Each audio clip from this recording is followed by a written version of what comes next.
안녕하세요. 사랑의 가족입니다. 얼마 전 미국에서 하늘을 나르는 차가 첫 선을 보이고 네. 시험 비행에까지 성공했다고 합니다. 와, 자동차가 하늘을 날아요? 네. 이 상상 속에 있었던 일들이 그쵸. 현실로 나타나는데 그렇다면 무슨 영화인가요? 이 자동차가 로봇이 되고 로봇이 자동차가 되고. 변신이 되잖아요. 자, 그런 일도 가능할지 앞으로 이 자동차의 변신이 기대가 됩니다. 근데요. 그런 소식 들으면서 한편으로는 약간의 아쉬움이 느껴집니다. 네. 뭐 자동차, 속도, 디자인, 안전성 그런 거는 계속 좋아지고 새로워지고 있는데 네. 장애인 관련 자동차들은 왜 이렇게 여전히 제자리 걸음인지 참 안타깝습니다. 네. 그렇네요. 이렇게 장애인이 직접 운전을 한다면 이동의 어려움도 줄일 수 있고 좀 더 편리한 생활을 함께 할 수 그렇죠. 있는데 아직까지 우리나라에서 장애인이 운전한다는 거 쉬운 일은 아닌 것 어떻게 같더라고요. 보면 밖으로 나와야 되는데 네. 많은 장애인들이 밖으로 나와야 되는데 이 운전 면허 때문에 못 나오는 경우가 또 없지 않아 있다고 하거든요. 네, 그래서 오늘 함께 사는 세상 만들기 위해서는요. 장애인 자가 운전에 대한 얘기를 나눠보겠습니다. 먼저 화면 준비된 거 보시죠. 대한민국 자동차 인구 1,800만 시대. 자동차는 이제 현대인의 생활 필수품이 됐다. 이에 발맞춰 우리나라 장애인 운전면허 제도는 몇 차례의 관계법령 개정을 통해 조금씩 개선되고 있다. 하지만 장애인이 편리하고 안전하게 운전할 수 있는 차량 개발과 지원은 거의 전무한 상태. 장애인 자가운전의 가능성과 안정성을 높여주는 우리나라 장애인 자가운전의 현 주소를 짚어보자.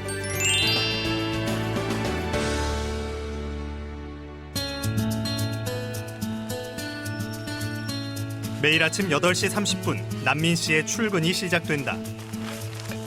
휠체어로 대중교통을 이용하던 시절에는 엄두도 낼 수 없는 늦은 시간이지만 자가운전을 시작하면서부터 출근 시간이 여유로워진 것이다. 평소 대중교통으로 회사까지 이동했던 시간은 약 2시간. 하지만 자가운전으로 15분 만에 출근이 가능해졌고 일상생활에도 많은 변화가 생겼다. 자가운전은 그의 안정적인 직장 생활을 가능하게 해준 든든한 지원군이다.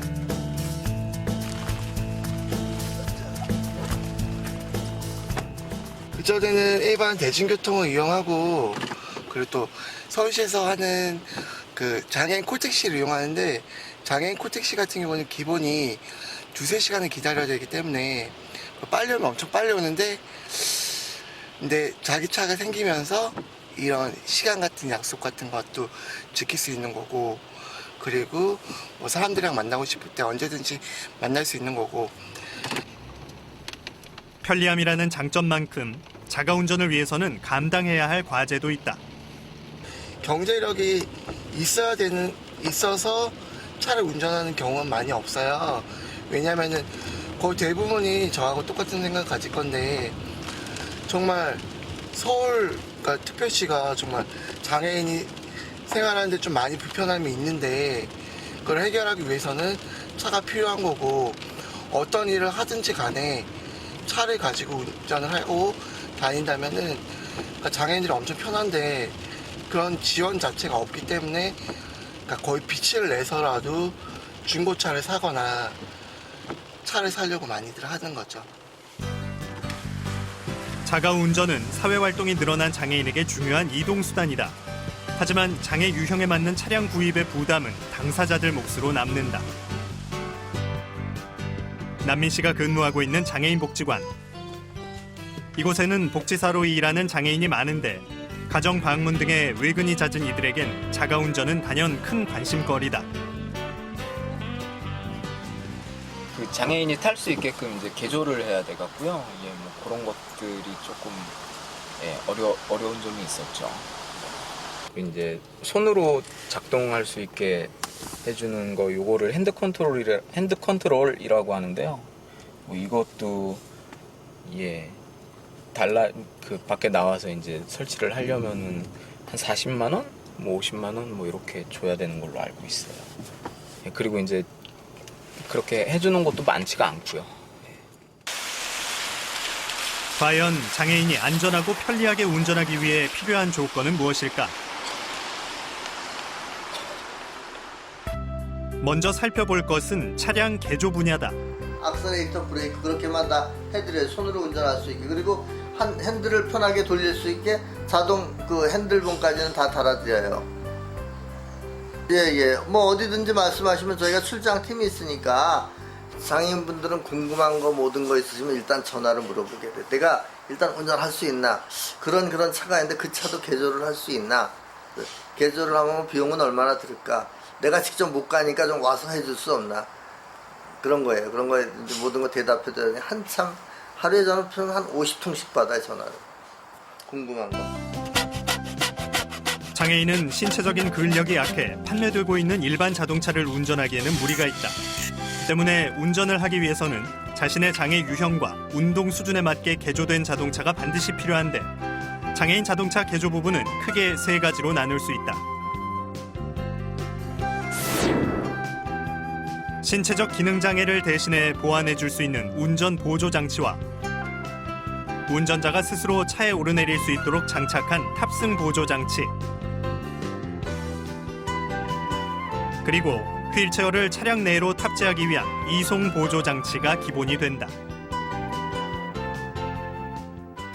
지금 우리는 이 모든 차들을 이렇게 물리적으로 손을 따가지고서 이렇게 차에서 연결을 하니까 차도 망가지고 하는 사람 안 되는 차가 있으니 짜증나고 그래서 이거는 지금 이거 전자가 이렇게 발전해가지고 세계에서 핸드폰도 제일 잘 만든 나라고 그런데 왜 그까짓 거 뭐 손 3개, 4개 들어오는 거 연결 못 하겠으니까 이런 건 국가기관이나 그런 기업에서 신경 좀 써주면은 이렇게 고생하지 않아도 모든 차에 무선으로 버튼만 누르면 이렇게 장애인이 편안하게 운전할 수 있는 그런 장치를 좀 개발해 줬으면 좋겠어요. 국내 최초의 장애인 차량 개발자인 고용성 씨. 그는 30년 넘게 장애인을 위한 족동차, 핸드 컨트롤러 등 다양한 장치들을 개발해왔다. 이게 당기면은 악셀레이터, 누르면 브레이크. 브레이크를 계속 이렇게 누르고 있기 힘들면 브레이크를 락 시켜 놓을 수도 있어요. 락 시켜 놓으면 이걸 풀어 놓으면 차가 이렇게 가고 누르면 쓰고 또 락 걸리고 하면 이렇게 하면 락이 걸리기도 하고요. 그는 특히 장애인 차량 개조의 핵심인 운전 보조 장치 개발에 힘써왔지만 우리나라의 개발 상황은 여전히 부진한 상태다. 교통약자의 이동 편의 증진법에 자가 운전이 필요한 장애인의 운전 장치 또는 차량 개발에 대해 명시하고 있지만 아직까지 이를 진행 중인 국가기관이나 담당 부서조차 정확히 나눠지지 않은 상황이다.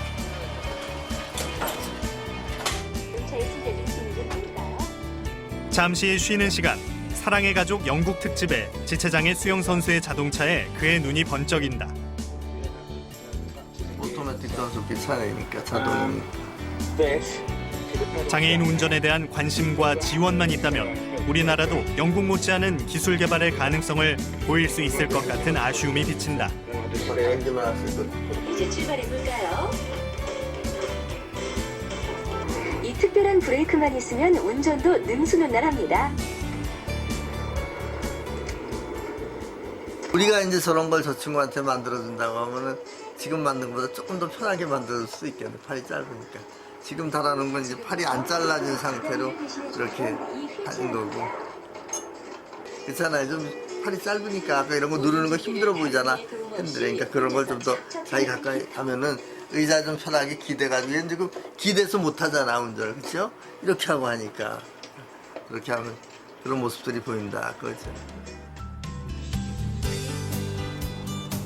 많은 사람들은 지체장애인 그가 어떻게 운전을 하는지 궁금해한다. 장애인 운전이 가능할까에 대한 편견 때문이다. 그러니까 모든 사람들이 거의 저같이 운전한다고 보시면 돼요. 거의 두 손 한 데다 대고 손가락으로 약간 당기면 가는 거고 이제 좀 빨리 가고 싶으면 이건 좀 많이 당기면 가속이 확 붙어가지고 그냥 가는 거거든요. 그는 사람들의 시선에 개의치 않고 여전히 더 큰 계획을 그리고 있다. 요즘 필요한 거는 저도 이렇게 운전을 하고 다녀보니까 잠깐 운전할 때는 잘 몰랐는데 장시간, 장거리라고 그러죠. 우리가 2시간 이상 예를 들어 뭐 광주고 좀 이렇게 장거리 갈 때 계속 이렇게 같은 패턴을 반복하는 거예요. 그러니까 그 계속 이제 다른 분은 악셀을 계속 밟고 있으니까 발에 쥐가 나고 손으로 운전하시는 분들은 계속 그 똑같은 작동을 계속 똑같이 하고 있어요. 그러니까 손에 쥐가 나고 그러니까 그런 거를 조금 더 쉽게 쥐가 좀 안 나게 할 수 있는 방법이 어떤가 있어가지고서 그런 거 생각하고 있어요. 연구하고 있고. 장애인 자가운전의 대중화를 위해 달려온 시간. 하지만 장애인이 자유롭게 운전하기 위해서는 여전히 풀어야 할 과제들이 많이 남아있다. 첫 번째는 장애인들이 장애 유형에 따라 맞는 특수 보조 장치를 준비해서 운전할 수 있는, 운전 연습할 수 있는 곳이 필요하다. 두 번째는 법과 제도를 바꿔서 그런 사람도 운전하는데 문제가 없다는 것을 파악을 해서 면허를 내주도록 하는 두 가지 문제점으로 바라봤을 때 두 가지가 다 우리는 아직 제대로 준비가 안 됐습니다. 장애인이 운전을 하기 위해선 어떤 준비가 필요할까? 자가운전 희망자와 함께 국립재활원을 찾았다. 제가 아프기 전에는 운전을 했었는데 이제 지금은 운전이 가능한지 그걸 알아보려고 오게 됐습니다.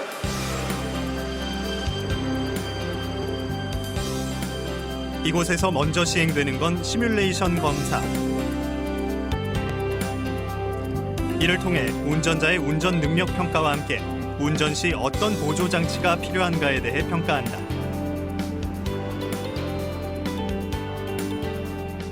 100점 만점에 98점이 나오신 거면 굉장히 좋은 그 운전 능력 기술을 갖고 계시는 결과를 나오셨어요. 그래서 이 시뮬레이터상의 도로주행 검사에서는 합격점에 해당하신 거고요. 이 합격이 되신 분들은 저희가 재활훈련과를 보내서 실제로 나가셔서 실제 도로주행에서 얼마나 잘 하실 수 있는지 검사 훈련을 하게 되거든요. 네, 그런 게가 지금 안내를 해드릴 수 있는 단계입니다. 제가 이제 오른쪽으로 악셀을 못 밟아서 이제 운전이 안 됐었는데 왼발로 이렇게 연습을 하니까 이제 운전을 이제 할 수 있는 건 있으니까 좋은 것 같아요. 또한 기억력, 판단력, 주의력 등 운전에 필요한 인지 능력을 가졌는지 확인하는 것은 중요한 평가 항목 중 하나다. 특히 뇌 손상을 입은 경우에는 안전운전에 제한을 주지 않는지 여부가 큰 평가 기준이다. 저는 이제 의사로서 환자를 진찰하기 때문에 주로 뇌병변 환자분들의 인지 능력이 정말 운전을 하실 수 있을 정도의 판단력이나 어떤 주의 집중력이나 이런 것들이 되는지, 또 반응 시간에 맞게 적절하게 반응을 하실 수가 있는지 하는 부분들을 집중적으로 보고 있습니다. 평가를 통해 운전자에게 필요한 보조 장치가 결정되면 본격적으로 운전자에게 맞는 개인형 자동차 개조가 시작된다.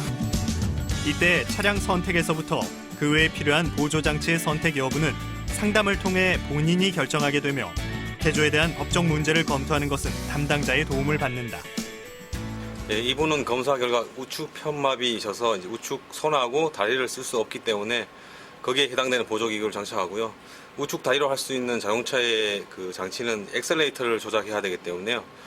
우측 다리로 할 수 없기 때문에 좌측 다리로 할 수 있게 그 엑셀레이터를 보조해주는 장치를 지금 장착하고 있습니다. 그리고 더 붙여서 한쪽 손으로 운전을 해야 되기 때문에 거기에 필요한 핸들 보조 장치인 핸들봉을 장착할 예정입니다. 차량 개조가 끝난 후에는 개조된 차에 적응하기 위한 자동차 운전 훈련이 이어진다. 운전 교육을 통해 개조 부분에 대한 이해를 돕고 자가운전의 안전성을 높이기 위한 과정인 것이다. 그냥 지금은 그렇게 뭐 특별하게 이상이 있거나 그러진 않고 그냥 예전이랑 별반 차이는 없는 것 같아요. 경증 장애인에게는 비교적 간단했던 차량 개조. 그렇다면 중증 장애인의 경우는 어떨까? 평생 운전을 하는 것이 꿈이었던 뇌병변 장애인 모경훈 씨가 운전대 앞에 앉았다.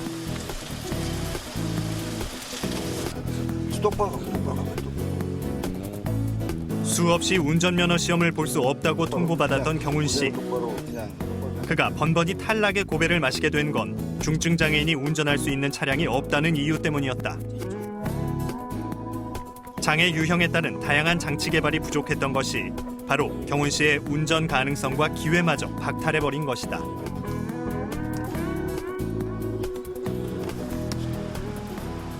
힘드네요.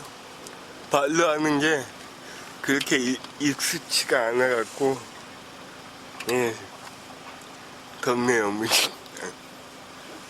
지금은 제가 할 수가 없는데 잡을 봉이 없어서. 아직까지 우리나라는 중증장애인의 운전은 타 자동차의 안전에 영향을 줄 수 있다고 판단해 불허하고 있는 입장이다.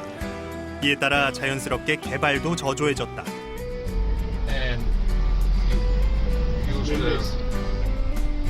하지만 외국의 경우 장애인 차량과 타 자동차의 안전을 위해 다양한 보조장치 개발이 활발히 이루어지고 있다.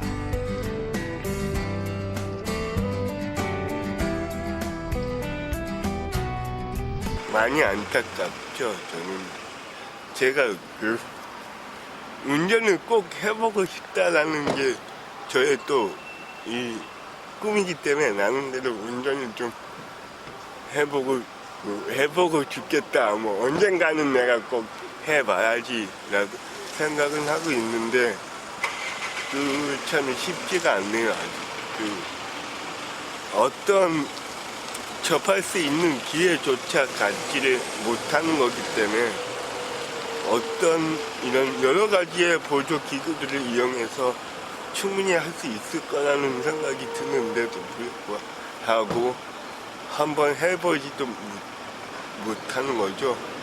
기회마저 어떤 여러 가지 거를 한번 해보고 훈련해보고 만들어갈 수 있는 그런 여러 가지의 것들이 있을 것 같다는 생각이 드는데 그 기회마저 가실 수 없다는 게 좀 많이 안타깝죠.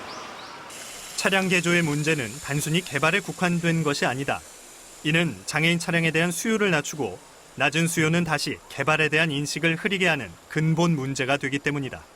외국에 그 개발된 제품을 수입하더라도 수입해서 성능 인증을 받는데 많은 비용이 들기 때문에 제품이 들어오지도 않고 그리고 그 제품이 들어와도 보통 중증 장애인이 쓸 수 있는 운전 개조 장치는 한 1억 정도 최소 1억 정도 하고요. 그 비용을 본인 부담으로 해서 구입할 수 있는 장애인이 많지는 않아서 현재 개발도 되지 않고 수입도 되지 않고 유통도 되지 않는 상황입니다.